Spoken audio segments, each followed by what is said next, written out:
Hello বন্ধুরা, আজকে বানাবো ফিশ ফ্রাই। তো আমার ইউটিউব চ্যানেলে ফিশ ফ্রাই রেসিপি আগেও গেছে, তো আলাদা করে আর দিলাম না। Fish ball, fish fry recipe আগেও গেছে। তো এটা আমি অন্তত 4 ঘন্টা আগে ম্যারিনেট করে রেখেছি। আদা বাটা, রসুন বাটা, পুদিনা পাতা, ধনে পাতা আর নুন, গোলমরিচ, ডিম দিয়ে, আর এখন একটু কর্নফ্লাওয়ার দিয়ে এটাকে মেখে নিচ্ছি ভাজার আগে আর কি। এটাকে মেখে নিয়ে আমি আসছি, তারপর দেখাচ্ছি ভাজাটা।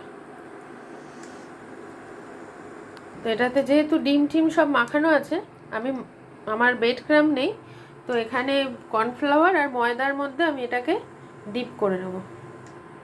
এটা ভেটকি মাছের ফিলে, এগুলো সব কোট করে আমি আসছি।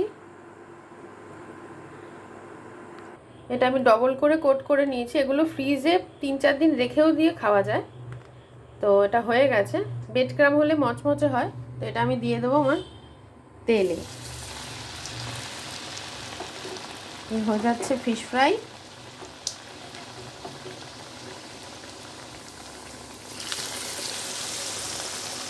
এবার উল্টে দিতে হবে,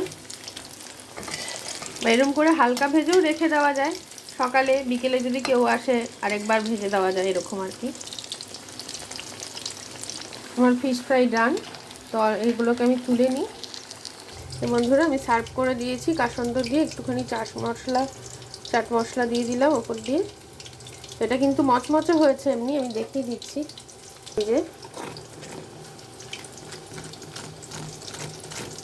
ক্রিস্পি হবে।